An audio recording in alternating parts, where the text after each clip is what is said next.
is a dietitian and keeping with our theme of health and stuff like that. And she'll be speaking about, I think, diet and the spiritual aspect of health. And so she has 5 children, one of which is Kevin.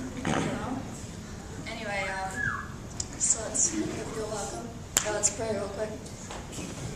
Dear God, thank you for this beautiful day, and please be with us and help us to learn about our bodies and how to take care of them the way you want us to. And please be with us as we finish this week and make it to Thanksgiving. In Jesus' name, amen.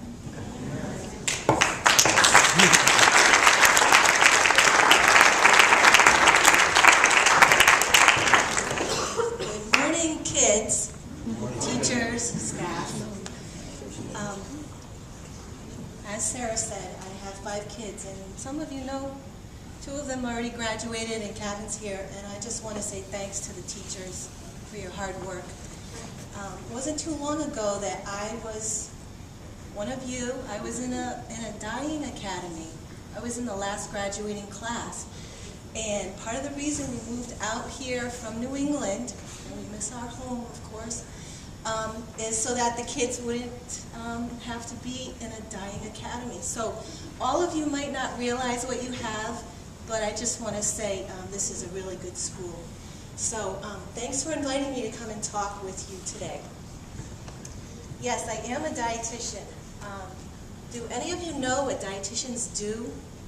Have you already had a dietitian come and speak with you? No. Does anybody have an idea? I like people getting involved when I'm talking, so I also think you should sing louder and sing more songs in the morning. Singing is a really good thing.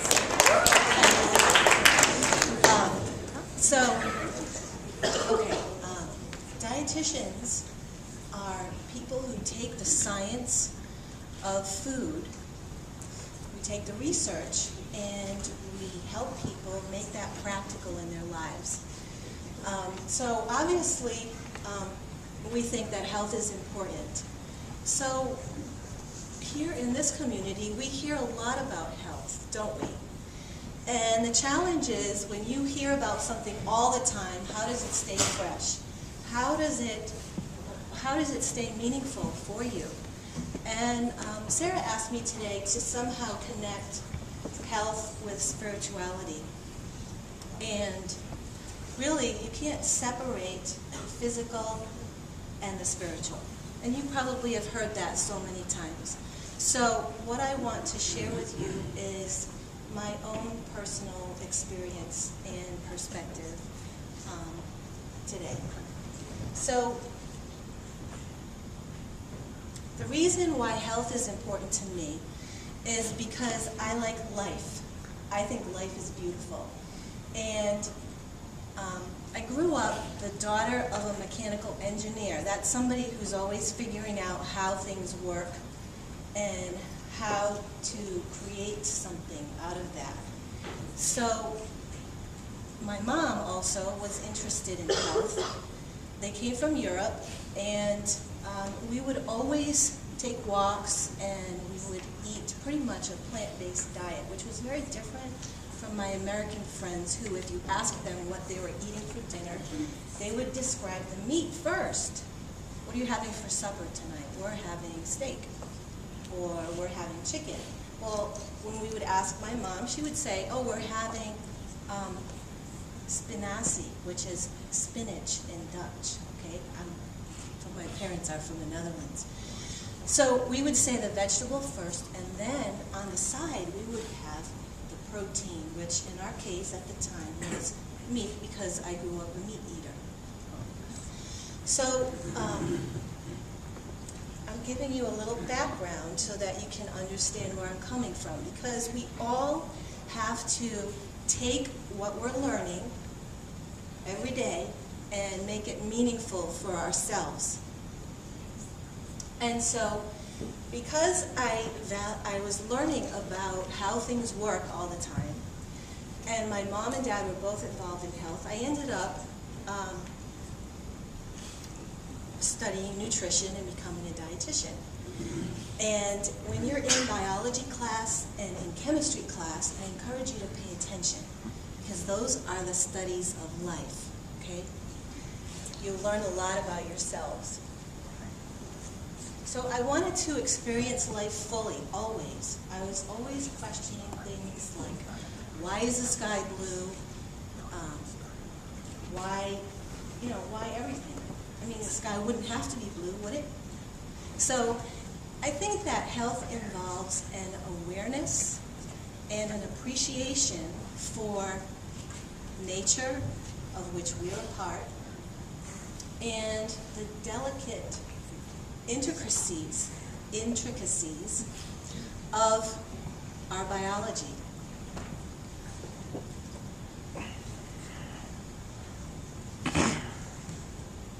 We have a delicate machinery, okay? Again, I'm a daughter of a mechanical engineer, so I look at our bodies like they're machines, which they really are. And that machine can only run as well as you are giving it what it needs. And you probably are all familiar with that. Many of you have been raised with the Adventist health message, right? Are you guys familiar with it? All right. I want to say something about the Adventist health message, okay? It's valuable to me as a dietitian because we have done so much research and we have our information that was given to us that is constantly being proven by science to be true as far as effects of lifestyle on the diet. And our group as Adventists has been studied to compare. How about the Adventists that actually follow what they know versus the Adventists who are casual about it and don't take it seriously? What's the difference in the health? And there are great differences, and you can find that if you're interested.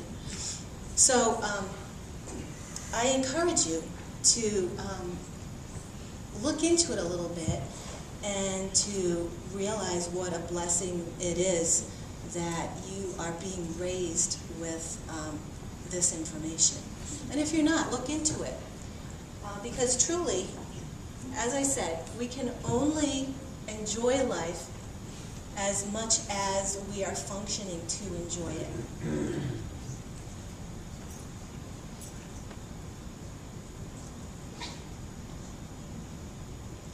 And also, have you heard the word dynamic? Yep. Okay, what does dynamic mean? Anybody can answer. Don't be shy. Anybody? Okay. All right, Kevin, thank you. A perspective of things? Okay. And I'm looking at it like when something is dynamic, it means it is changing. And your health is that way. So every moment you can be in a different state of health based on what's happening in your machine. Based on, did you give yourself water this morning? Did you eat breakfast? How many kids ate breakfast today? Good for you. Keep it up. I'm a dietitian. I'm going to say something about it. Oh, and by the way, I like the soy milk shirts. Nice. So it's dynamic, okay? And in this way, and in all ways, the physical condition of our bodies is connected to the spiritual condition that we're in. So our spiritual health is also dynamic, based on what choices we're making from moment to moment.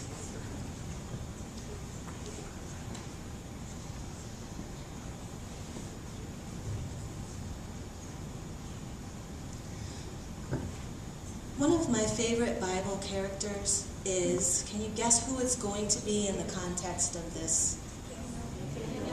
Yeah, it's Daniel.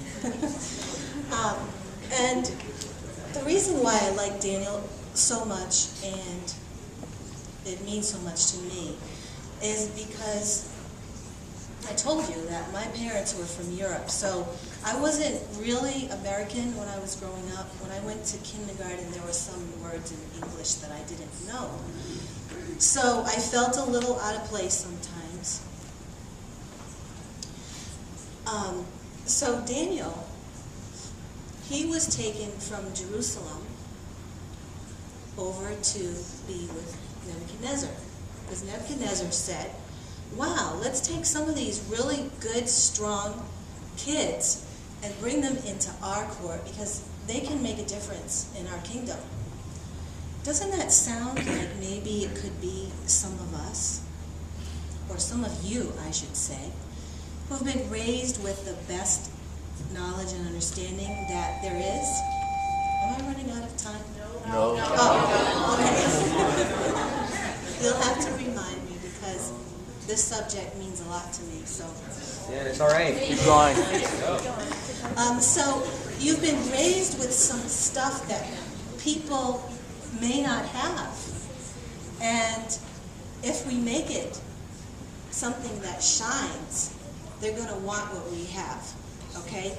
If we make it something that is boring because we've heard it so many times, or for whatever reason we don't take it seriously, will we have the impact that we want to have? And shall we do it just to have the impact, or just because it's right? I think that each of us, all of you, will need to look at what you've been raised with and decide how it's valuable to you and what you will do with it in your own life. So Daniel, I feel that that is what he did. He took what he was raised with and he brought it with him wherever he went. It meant something to him and it showed in his life. How was it?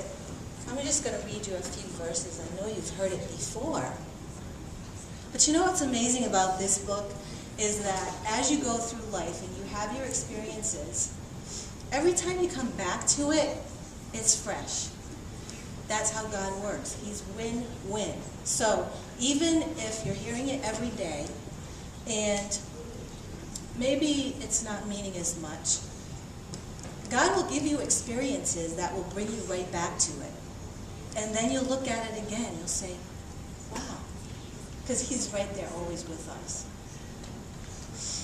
So, in Daniel chapter 1, verse 1, in the 3rd year of the reign of Jehoiakim, king of Judah, came Nebuchadnezzar, king of Babylon, unto Jerusalem and besieged it. Try to imagine that.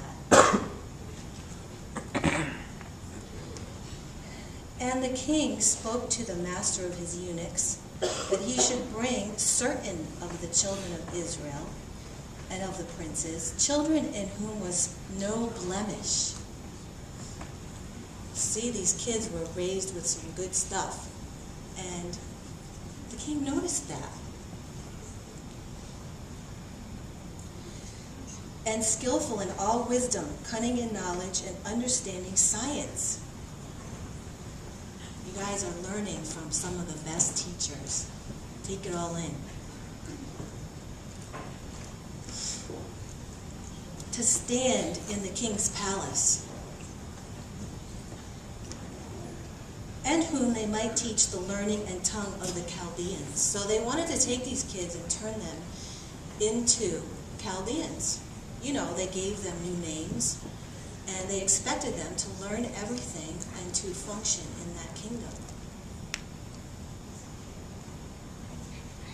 The king appointed them a daily, okay, we're getting to my favorite part, okay? This is from a dietitian's perspective. There are a few ways that you can look at this, okay?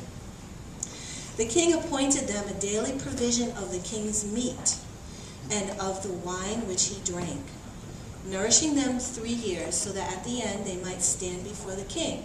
Now the king thought, I'm giving them the best of everything because I want them to be the best. This is my kingdom, right? But Daniel purposed in his heart that he would not defile himself with the portion of the king's meat, nor with the wine which he drank. Wow. Can you imagine being in that position? A lot of times you are in that position. We all are. If we, as Adventists, have been raised with a certain health message that's different from what's happening out there, and it's really different, believe me, then all of us really are in this position. Maybe not now, because when you're here in the Andrews community, you may find people who do like you. I also find a lot of people who are actually doing opposite on purpose, guys. I question that, based on where I come from and what I see every day. Okay, so Daniel purposed in his heart. Wow, what is that? Purposing in your heart. What is it that you purpose in your heart? I think that Daniel's strength came from the fact that he purposed in his heart. He combined what he had learned, he came to value it, with purposing in his heart.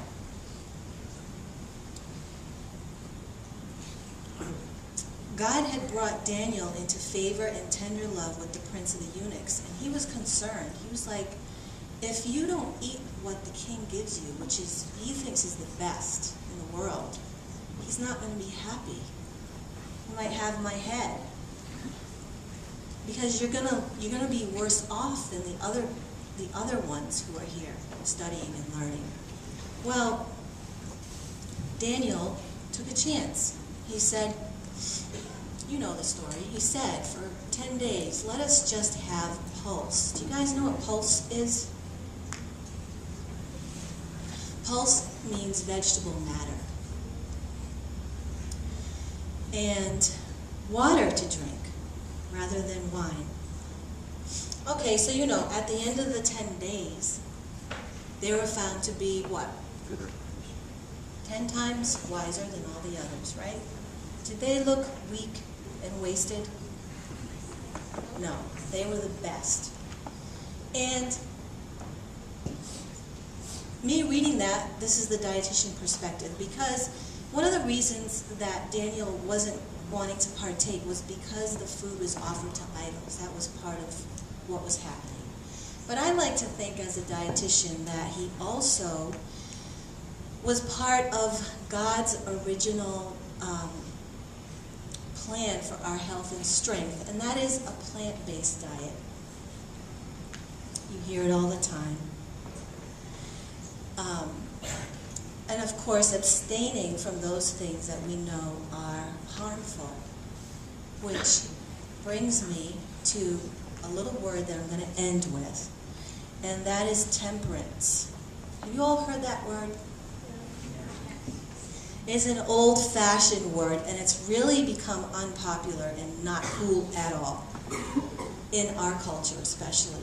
Because if you think about it, what we see is extreme everything, right? Take it to the max, supersize it. But the reason temperance is such a beautiful word that needs to come back is it has the little piece temper in it. Okay, temper can mean you're angry, right? But does anybody know another meaning for the word temper? Like in cooking, you can temper a sauce when you're using spices. And what that means is you're observing carefully what is happening in the situation, and you're adjusting to meet whatever the needs are in the situation. So if you're tempering your sauce, you're standing there, you're watching it, and you're adjusting your actions. You either stir it, you either just let it, simmer, or you're adding certain spices at certain times.